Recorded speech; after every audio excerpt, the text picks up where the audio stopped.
فلا أقسم بمواقع النجوم وإنه لقسم لو تعلمون عظيم إنه لقرآن كريم في كتاب مكنون لا يمسه إلا المطهرون تنزيل من رب العالمين أفبهذا الحديث أنتم مدهنون وتجعلون رزقكم أنكم تكذبون فلولا إذا بلغت الحلقوم وأنتم حينئذ تنظرون ونحن أقرب إليه منكم ولكن لا تبصرون فلولا إن كنتم غير مدينين ترجعونها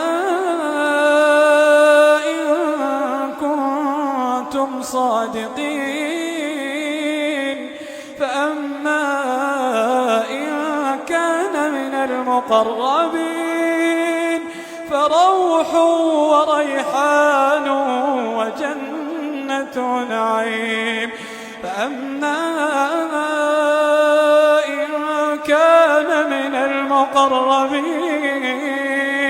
فروح وريحان وجنة نعيم وأما إن كان من أصحاب اليمين فسلام لك من أصحاب اليمين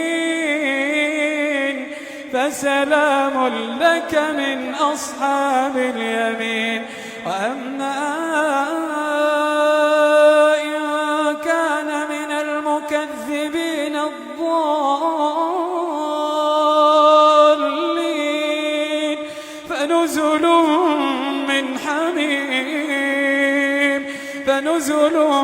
من حميم وتصلية جحيم إن هذا لهو حق اليقين فسبح باسم ربك العظيم.